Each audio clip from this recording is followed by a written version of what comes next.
Na mtazamaji, ukiyatafakari hayo, tuangazie taarifa nyingine ambayo inagonga vichwa vya habari sasa hivi, ambapo waziri wa fedha na vilevile waziri wa elimu wamefika katika bunge la taifa kujadili masuala kuhusu ufadhili wa masomo hasa ya vyuo, ambapo kumeashiriwa dalili za kwamba huenda wafanyakazi fulani wa vyuo vikuu wakaachishwa kazi, na vilevile kufungwa kwa baadhi ya vyuo haswa vilivyo katika sehemu tofauti ya nchi. Vile Waziri Mbadi akisema serikali haina uwezo wa kifedha wa kugharamia masomo ya wanafunzi wote. Tupate kusikiza kinachoendelea kwa sasa. Quite a long time. I know a lot of them. Are you going to write off the debts, and will they be paid for what they have worked for? Professor, allow Rebecca to then you take it up, please. Okay, thank you. Thank you, Chair.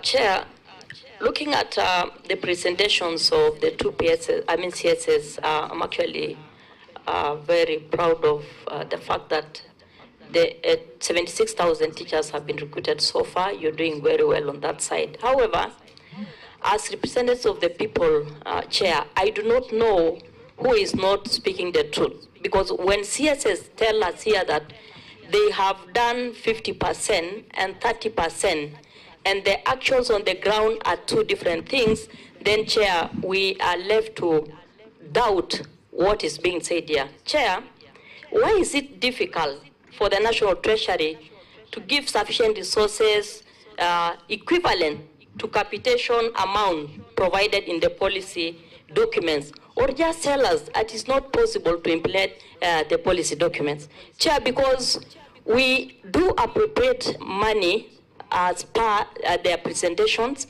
but then when it comes to allocating these funds do not reach the schools as per the documents. So what is happening, Chair? Thank you.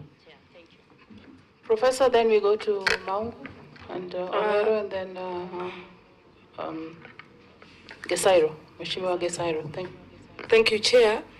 I think it is good today that we have both the CS from Treasury and from the Ministry of Education, because all along we've been dealing with one, and every time one comes, throws stones to the other, and whenever another one is not there, the other one throws stones to the other. So at least now we have both of them.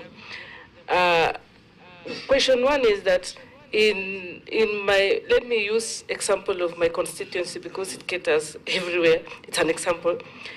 The secondary schools have received 7,888 per student from January up to now. The schools, the students are up in arms. The 8 teachers are playing cat and mouse because they don't know what to do in the school, because suppliers are up in their arms. Everyone is up in their arms. So can the ministry now tell us where that money is? Where, if they have dispensed 50%, where is that money? Who is holding that money? Can we get the answer today? And secondly, Madam Chair, the issue of infrastructure and the building of laboratories and classrooms. How can they be constructing classrooms, empty classrooms, with no equipment, with no furniture?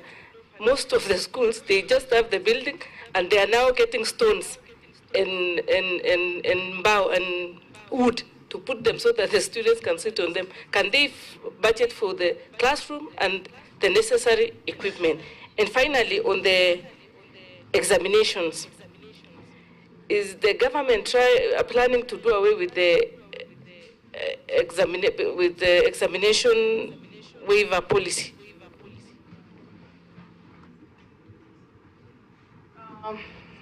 Thank you.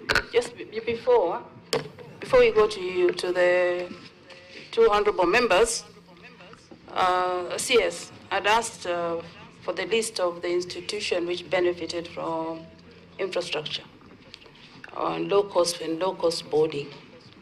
Now, we would like to know, as you do that, as you bring the list, please let us know how are the benefiting areas identified, and do you do periodic reviews?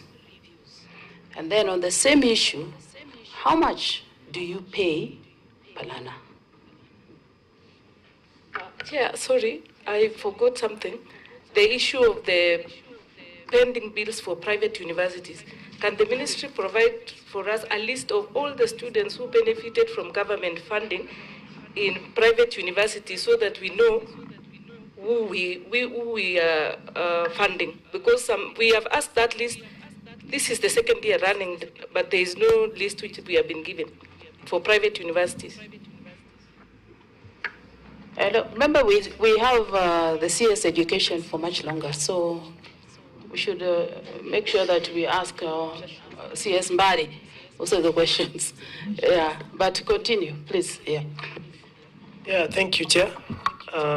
It's a pleasure that we have the two CSs appearing today. I wish to...